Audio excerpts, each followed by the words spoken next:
샬롬, 주님의 이름으로 환영하고 축복합니다. 이 시간 기도함으로 속회공과 교육을 시작하도록 하겠습니다. 하나님 참으로 감사합니다. 어느덧 1월 마지막 주일을 앞에 두고 있습니다. 저희들의 삶이 늘 하나님과 동행하는 믿음의 삶이 되게 도와주시고 믿음으로 나아가는 우리 정릉의 모든 교우들이 되게 하실 줄로 믿으며 살아계신 예수 그리스도의 이름으로 기도드리옵나이다. 아멘.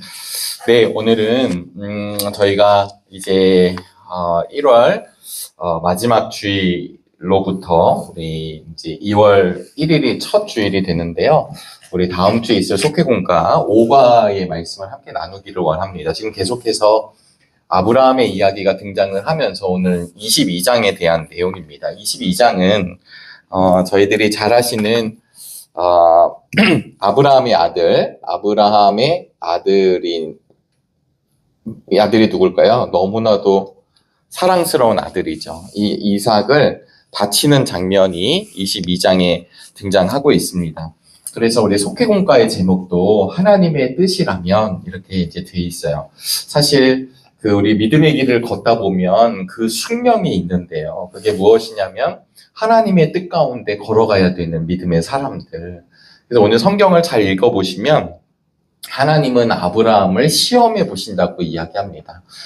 우리가 이제 우리 야고보서에서도 그런 이야기가 나오는데요. 우리가 시험이라고 사실은 한글말로 썼지만 이 시험의 원뜻은 정말 시험하는 거죠. 영어로 조금 설명해 보자면 테스트가 되는 것이고, 또 하나는 이 시험이 우리를 시험 들게 하다라고 하는 이야기를 할 때 템테이션이 될 수 있죠. 유혹. 그러니까 유혹하는 존재가 있고, 또 우리 하나님은 유혹하시는 게 아니라 우리를 테스트하신다, 우리를 시험하신다, 이렇게 이야기를 합니다. 사실 독자 이삭을 번제로 드린다라는 것, 이게 얼마나 어려운 일일까요? 왜 그럴까? 이 이유에 대해서 우리 창세기 22장은 시험을 하기 위해서라고 이야기를 하고 있습니다. 그래서 22장 1절에 보시면 하나님이 아브라함을 시험해 보시려고 그를 부르십니다. 아브라함아 하고 부르시니 아브라함이 예, 여기 있습니다, 이렇게 대답을 하게 돼요. 그래서 이제 우리 속회공과에서는 하나님의 뜻이라면, 그러면 하나님이 이렇게 부르신 이유가 있기 때문에 아브라함은 그 믿음의 길을 걸어갈 수 있었다라고 하는 내용으로 귀결이 됩니다. 사실은 이 아브라함과 이삭에 관련된 얘기는 우리가 잘 이해가 된다 할지라도 이것을 그대로 우리의 삶으로, 현장으로 들어오게 되면 이게 얼마나 어려운 문제일까요? 이삭이라고 하는 외아들 혹은 우리의 자녀로 치환을 해보면 너무나도 힘이 든 문제이지 않을까요? 또 이삭만큼 나에게 귀중한 무언가를 포기하거나 바치라고 했었을 때 이게 과연 우리가 냉큼 아니면 고민 없이 이게 가능할까요? 라고 하는 생각이 들 때가 있습니다. 사실은 이 아브라함과 이삭의 본문은 우리 속회공과에서 여러 번 등장을 하고 있는 본문이지만 다시 한번 전체적인 맥락과 말씀의 의미를 좀 저희들이 살펴보고 속회공과 내용을 좀 더 다루도록 그렇게 하겠습니다. 번제라고 하는 것은 이제 1절에 하나님이 부르시고 나서 2절에 바로 하나님이 말씀하세요. 너의 아들, 네가 사랑하는 외아들. 네, 하나님이 알고 계시죠? 사랑하는 외아들 이삭을 데리고 모리아 땅으로 가거라. 내가 너에게 일러주는 산에서 그를 번제물로 바쳐라. 모리아 땅의 한 산이 되겠죠. 근데 여기서 번제물이라고 하는 건 결국 뭐냐면, 번제는 짐승을 잡아서 각을 뜨죠. 이게 각을 뜹니다. 각을 떠서 불로 태워드리는 제사를 이야기합니다. 하나님이 약속해 주신 자녀 이삭을 번제물로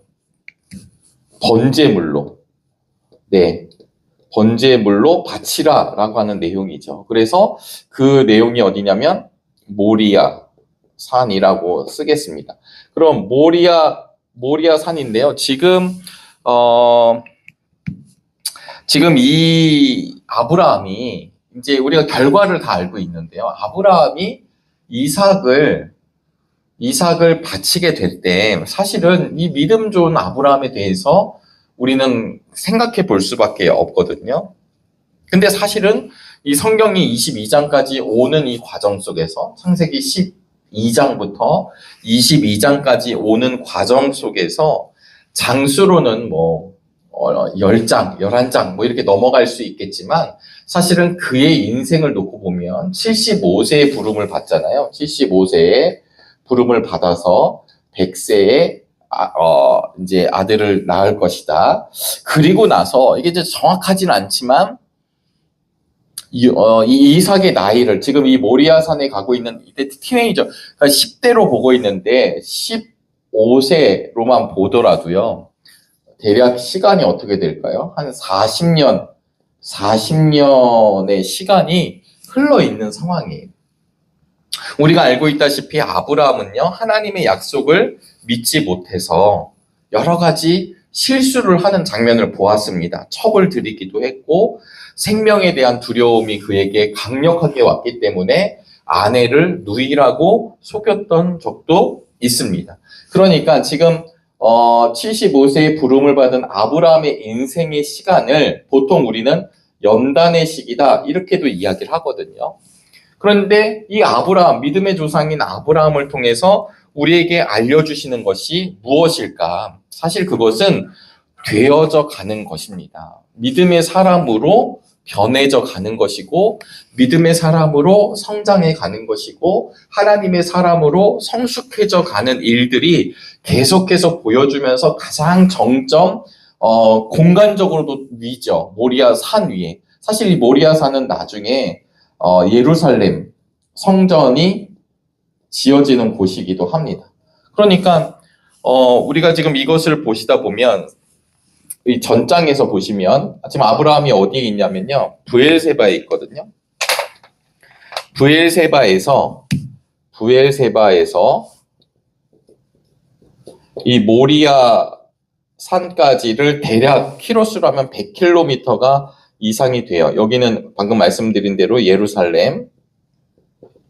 그러면 이 100km라고 한다면 여러분 이 100km가 뭘 차로 다녀면 뭐 금방 갈 수 있겠지만 100km면 이제 성경에서는 사흘길을 걷잖아요. 사흘길을 걷기 때문에 100km면 어마어마하게 가는 겁니다. 지금 어마어마한 속도로 두 하인과 이삭과 그 다음에 이 아브라함이 어마어마한 속도로 지금 가는 거예요. 전심으로 가는 것입니다. 그냥 터벅터벅 이렇게 가는 거리가 아닙니다. 이거를 걸어서 우리가 보통 1시간에 4km 군인들이 주파를 하는데 이 4km 10시간이면 40km 뭐 이런 거잖아요. 군인일 때. 군인이 아니다라고 하는 길. 물론 그들이 그 사막 지역을 옮겨 다녔던 족장의 시대이긴 하지만 그들이 어마어마하게 에너지를 쓰고 노력을 하고 가고 있는 것을 보여주고 있습니다. 근데 문제는 확실하게 무엇이냐면 하나님이 테스트를 해본다는 거예요. 하나님을 경외하는지에 대해서. 그래서 3절에 보시면 아브라함이 다음날 아침 일찍 일어납니다. 다음날 바로 움직여 나가요. 근데 거기에 뭘 하냐면 나귀의 안장을 얹고요. 그 다음에 번제에 쓸 장작을 다 쪼개어 갑니다. 그러니까 아침 일찍 갔다는 것은 명령을 듣고 그때서야 무언가를 한 것이 아니라 준비가 되어 있고 아침 해가 뜨자마자 출발합니다. 그러니까 사환들과 함께 번제에 쓸 나무, 불과 칼 이런 걸 가지고 쭉 가게 돼요. 이 길이 사흘길이라고 이야기를 하고 있습니다. 그러면서 이삭이 묻죠. 7절에 있는 말씀인데요. 아버지, 아브라함이 왜? 라고 묻자 이삭이 물었습니다. 불과 장작은 여기 있습니다. 갖고 가니까요. 근데 번제로 바칠 어린 양은 어디에 있습니까? 이렇게 이제 묻는 거죠. 이때 방금 말씀드린 대로 75세의 부름을 받아서 100세 그리고 한 15세 정도로 추정을 하면 40년이 흐른 시간 동안 믿음을 연단해오는 아브라함의 모습이 지금 등장하고 있습니다. 어디에 있느냐? 결국 이랬을 때 8절에 여기서 갑자기 눈물을 흘리거나 막 괴로워하거나 이런 게 아니라 번제로 바칠 어린 양은 하나님이 손수 마련하여 주실 것이다. 이 말을 이가 하고 있습니다. 결국은 19절에 보시면 17장 19절에 보시면 창세기 17장 19절에 보시면 이런 말씀이 있거든요. 하나님이 말씀하셨다. 아니다. 너의 아내 사라가 너에게 아들을 낳아 줄 것이다. 아이를 낳거든 이름을 이삭이라고 하여라. 내가 그와 언약을 세울 것이니 그 언약은 그의 뒤에 오는 자손에게도 영원한 언약이 될 것이다. 영원한 언약이 이삭을 통해서 될 것이라고 이야기하는데 그 이삭을 지금 바치게 되는 것입니다. 여러분 이제 이 사흘길, 제가 예전에 학교 다닐 때 이 사흘길에 대해서 한번 상상력을 발휘해보라고 하는 숙제도 있었고 그런 페이퍼를 낸 적도 있었거든요. 별의별 생각이 다 들지 않았을까요? 아브라함이 내가 믿음 좋으니까 나는 가서 내 아들을 바쳐야지 라고 하지는 않았을 것입니다. 기도의 자리였을 거고 근심, 고뇌 이런 것들이 없다고 할 수는 없겠죠.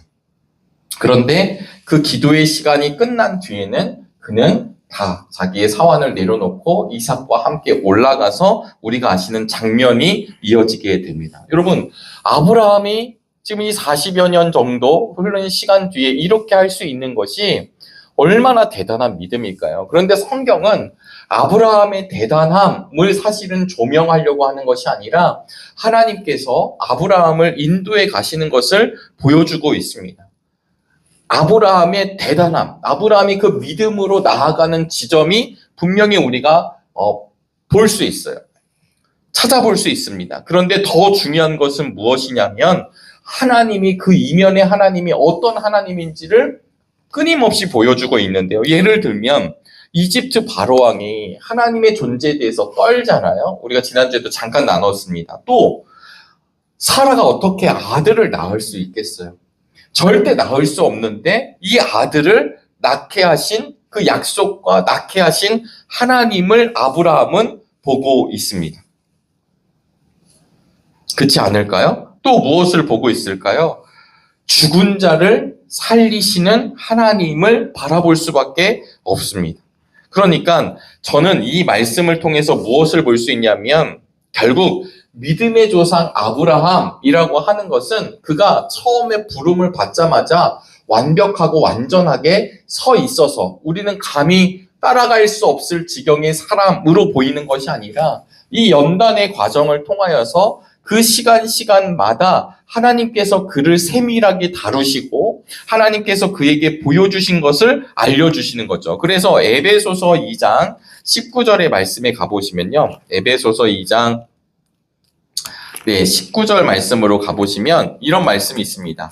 그러므로 이제부터 여러분은 외국 사람이나 나그네가 아니요 성도들과 함께 시민이며 하나님의 가족입니다. 바울이 에베소 교우들에게 하는 이야기인데요. 여기서 말하는 성도라고 하는 것은 구약의 믿음의 사람들을 이야기하는 거예요. 구약의 하나님의 사람들과 같이 여러분들도 그런 존재가 되었다라고 하는 것을 알려줍니다. 다른 말로 표현하면 하나님의 식구가 되었다.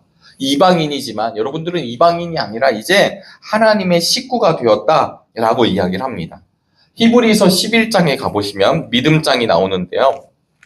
이 믿음장에 가보시면 아브라함에 대한 이야기가 11장 17절로부터 19절까지 이어집니다. 히브리서 11장 17절부터 19절까지가 아브라함에 대한 이야기가 등장하는데요. 제가 읽어드리겠습니다. 아브라함은 시험을 받을 때에 믿음으로 이삭을 바쳤습니다. 더구나 약속을 받은 그가 그의 외아들을 기꺼이 바치려 했던 것입니다.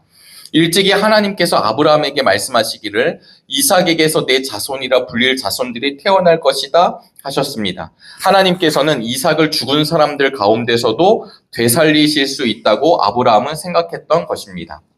그러므로 비유하자면 아브라함은 이삭을 죽은 사람들 가운데서 되받은 것입니다. 아멘. 믿음이란 죽은 자를 살리실 것을 믿는 것을 의미하는 것을 지금 히브리서 기자를 통해 입술로 이야기해주고 있습니다. 만약에 여러분 혹시 좀 발칙한 상상이긴 하지만 아브라함이 이삭을 바치는 것을 실패했다고 한다면 여기서 안 됐다. 그러면 아브라함은 어떻게 됐을까요? 물론 우리가 생각해 보기 참 어렵고 쉽지 않아요. 그러나 저는 아브라함에게 너는 탈락했어. 너는 끝났어. 너는 이제 더 이상 구제할 수 없어. 라고 하시지 않으셨을 거라고 믿어요. 그런 아브라함을 또다시 결국은 이삭을 바치는 믿음의 사람으로 저는 만들어내셨을 거라고 생각합니다. 우리 신약에 보면 예수님께서 12제자를 부르시고요. 특별히 어부들을 부르시잖아요. 베드로를 비롯한 어부들을 부르신 다음에 내가 너희를 물고기를 낚는 사람들이 아니라 사람을 낚는 어부가 되게 하겠다라고 했어요. 그때 영어 성경에 보면 원문을 통해서 I will make you 이렇게 써요. 그러니까 무슨 말이냐면 내가 너희를 사람을 낚는 어부가 되게 하리라. I will make you. 그러니까 너를 그렇게 만들어낼 것이다. 지금 만들어져 있지 않지만 I will make you. 내가 너를 만들어 갈 거야. 라고 하는 말을 우리가 마태복음 강의할 때도 나눈 적이 있습니다. 만들어 가시는 거예요. 만들어 갑니다. 우리를 하나님께서 하나님의 작품으로 태어난 우리들인데요. 사실은 죄로 인해서 나뉘어져 있잖아요. 불완전하고. 그런 우리들을 하나님께서 I will make you. 만들어 가신다는 거. 결국 아브라함도 마찬가지라고 저는 믿습니다. 결국 하나님께서는 아브라함을 불러내셔서 너에게 그걸 하라고 하시는 것이 아니라 하나님께서는 약속해 주시고 동행해 주시고 보여주시면서 결국 아브라함을 믿음의 사람으로 만들어내시는 일들이 벌어지고 있더라는 것입니다. 우리가 예수를 믿고 구원을 받아 끝이라고 생각할 때가 참 많이 있지만 사실은 복음을 듣고 끝나는 것이 아니라 우리는 우리의 과정을 통해 하나님과 동행하며 우리의 불완전함을 하나님 앞에 늘 고하고 우리의 죄성을 주님 앞에 고하면서 우리는 하나님의 선함을 향해 걸어가는 존재들. 그래서 우리는 죽도록 충성할 뿐이죠. 그냥 죽도록 충성하면서도 우린 무익한 종이라고 이야기할 수밖에 없습니다. 뿐만 아니라 믿음이라고 하는 것은 아브라함이 이삭을 바치는 것처럼 우리의 모든 것까지 하나님의 약속, 하나님의 언약 앞에 바치는 것이 믿음이라고 성경은 우리에게 알려주고 있어요. 사실 우리 스스로 어떻게 사랑하는 외아들을 이삭을 제물로 바칠 수 있을까요? 번제로 바칠 수 있을까요? 우리 힘으로는 할 수 없습니다. 그런데 지금 이 본문을 통하여서 하나님은 무엇을 우리에게 보여주시냐면 그 결국은 히브리서 기자가 이야기한 대로 아브라함은 이삭을 죽은 사람들 가운데서 되받은 것이다. 그래, 하나님이 이 이삭을 태어나게 하셨는데 이 하나님이 태어나게 한 이삭을 죽는다 할지라도 다시 살리실 것을 하나님은 그런 분이시라는 것을 40여 년이 흐른 동안 아브라함은 믿고 걸어가고 있더라는 것이죠. 그러면서 결국은 이 단계라고 하면 좀 그렇지만 이 과정을 통과했었을 때 하나님은 그냥 내버려 두시지 않고 뭐라고 이야기하냐면 또 다른 수풀에 걸려있는 순양을 예비해 주십니다. 그래서 이 아브라함과 이삭의 장면, 창세기 22장의 가장 핵심 키워드는 여호와 이레가 되죠. 하나님께서 준비해 놓았다. 여호와 이레의 하나님이 이 본문에서 등장을 하게 됩니다. 여러분, 제가 이런 묵상을 하게 되잖아요. 이쪽에서 지금 아브라함과 이삭이 올라가요. 모리아 산에서 이제 번제를 바치려고 합니다. 근데 이러는 동안 양이 여기서 갑자기 뿅 나타난 게 위에서 지금 헬리콥터에서 떨어진 게 아니잖아요. 산의 또 다른 면에서는 하나님께서 양을 준비시키고 있으셨다라고 하는 것이 저에게 얼마나 큰 은혜가 되었는지 모릅니다. 우리는 어려운 문제 앞에 믿음으로 걸어갈 때 엄청난 현실 앞에 놓여져 있지만 하나님이 여호와 일의 하나님이시기에 우리를 위해 무언가를 준비하신다는 것은 어느 날 갑자기 아무것도 없는 허허벌판에 세워주시는 것이 아니라 또 다른 사건의 역사를 통해서 하나님이 그것을 통해 받아주시고 우리를 열어가실 여호와 일해가 준비되어 있다라고 하는 것. 결국은 아브라함은 바로 그 자리에서 새롭게 하나님을 또다시 발견하게 됩니다. 자신의 땅과 단절하는 선택을 함으로 인해서, 이삭을 놓음으로 인해서, 이삭을 바침으로 인해서, 그래서 아무것도 소망할 수 없는 그 단계였지만 바로 그 시간을 통해 새롭게 하나님을 발견하게 됩니다. 13절에 보니까요, 아브라함이 고개를 들고 보니까 숲을 속에 순양 한 마리가 걸려져 있고 그 순양을 잡아 번제를 드리게 되었습니다. 여러분, 그러면서 뭐라고 말씀을 우리에게 또 성경은 이야기하고 있냐면 15절부터 18절까지 여호와 이레가 등장한 뒤에 하나님이 또다시 아브라함을 불러서 약속을 하시는데요. 17절에 너에게 큰 복을 준대요. 반드시 크게 불어나고 하늘의 별처럼 바닷가의 모래처럼 많아지고 자손은 원수의 성을 차지할 것이다. 이게 예전 성경에선 대적의 문을 얻는다, 원수의 문을 얻는다라고 쓰고 있습니다. 조금만 더 가보실까요? 창세기 24장 60절에 가보시면 리브가에게 축복을 하시는데요. 이 60절 축복을 하실 때도 이런 표현이 등장합니다. 리브가에게 복을 빌어 주었다. 우리의 누이야, 너는 천만인의 어머니가 되어라. 너의 씨가 원수의 성을 차지할 것이다. 이 원수의 성을 차지한다라는 것은 전쟁 용어이며 승리를 이야기합니다. 그래서 지금 여호와 이레가 이루어지고 나서 다시 언약이 이루어지고 언약 가운데 하나가 뭐냐면 승리한다는 얘기가 나와요. 이 승리한다는 얘기가 마태복음에 가보시면 우리가 아시는 마태복음 16장 18절의 말씀에 가보실까요? 마태복음 16장 18절 말씀. 네, 마태복음 16장 18절 말씀에 가보시면 이런 말씀이 등장합니다. 네, 16장 18절의 말씀에 가보시면 나도 너에게 말한다. 너는 베드로다. 나는 이 반석 위에다가 내 교회를 세우겠다. 죽음의 문들이 그것을 이기지 못할 것이다. 음부의 권세가 이기지 못할 것이다. 예전 성경에서는 그랬습니다. 음부의 권세, 음부의 대문이라는 뜻인데 교회가 교회를 음부의 권세가 흔들지 못한다는 거예요. 죽음의 문들이. 왜냐하면 이미 예수 그리스도로 인하여 승리하였기 때문입니다. 그래서 교회는 힘이 없는 곳이 아닙니다. 교회는 두세 사람이 모인 주의 이름으로 모인 그곳이 교회가 되고 에클레시아가 되고 그것은 죽음의 권세를 이기신 주님의 몸이기에 대적의 문을 깨뜨린다라고 하는 것이 신약에도 연결이 됩니다. 그러니까 결국은 우리가 지금 이 아브라함과 이삭의 얘기가 한 가정의 아버지와 아들의 이야기 같지만 사실은 이 사건은 무엇으로 확장되냐면 하나님 아버지와 예수 그리스도의 십자가 사건으로 확장이 됩니다. 예표하시는 것이죠. 이때 아브라함이 누렸을 그 아들을 사람은 완전하지 않기 때문에 희생 제물을 동물로만 드릴 수 있었습니다. 그러나 서신서에 가보면 결국 바울은 뭐라고 이것을 고백하냐면 하나님이 사랑하셨기 때문에 자신의 아들을 희생 제물로 삼으신다는 거예요. 화목 제물로 삼아 주시는 것입니다. 이것이 우리에게 너무나도 기쁜 복음의 소식이 되는 것이죠. 아브라함처럼 자신이 모든 것을 하나님의 약속에 따라서 걸어가는 사람에게 주어지는 하나님의 은혜가 여호와 이레라는 것이고요.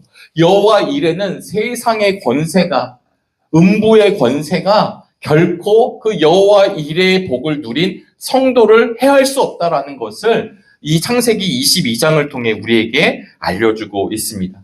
그러면서 그 다함없고 변함없는 하나님의 사랑이신 예수 그리스도를 예표하죠. 그래서 예수 그리스도, 우리가 모리아산에서 이삭을 바치러 가는 그때처럼 결국 우리 주님은 예루살렘에서 골고다 언덕에 올라가시는 예수님, 그리고 끝내 그가 죽으시고 부활하심으로 사망 권세를 깨뜨리고 이기시는 우리 예수님으로 인하여 우리는 영원한 생명을 누리게 되었다라는 것을 창세기 22장을 통해 알아볼 수가 있습니다. 그러면서 오늘 속회공과에서는요, 결국 첫 번째 대지가 뭐냐면 아브라함은 하나님이 예비하여 주실 것을 믿고 있었다라는 거죠. 약속을 믿고 있었고 40년의 연단의 과정을 통해서 하나님이 어떤 분이신지를 알고 있었습니다. 그리고 하나님의 부르심에 그는 멈추죠. 하나님의 부르심에 응답하고 하나님의 명령에 따라가고 그리고 하나님의 부르심에 즉시 멈추게 됩니다. 이 내려놓음, 결국은 아브라함이요 40년 동안 하늘의 음성에 굉장히 예민하거든요. 예민하다라는 말은 좀 부정적이네요. 하나님의 말에 청종하고 있잖아요. 그래서 결국은 그 말씀을 준행하고 있습니다. 하나님의 말씀을 믿고 그의 삶은 인도되어 걸어가며 하나님이 말씀하셨던 아브라함을 향해 믿음의 조상이라고 이야기했던 것처럼 결국 믿음의 조상으로서 아브라함은 우리에게 남게 됩니다. 믿음의 조상은 저분 한 분만 있는 게 아니라 오늘 이 시대의 우리 역시 아브라함처럼 믿음의 삶을 걸어가기를 원하는 것입니다. 사실은 이 본문, 우리가 이것을 보면서 아브라함처럼 되자가 아니라 아브라함이 걸어갔던 그 길, 결국은 아브라함을 믿음의 사람으로 세워갔던 하나님의 은혜, 하나님의 붙드심, 하나님의 손길을 우리가 이 2026년도에 다시금 경험하면서 걸어갈 수 있게 되기를 간절히 바랍니다.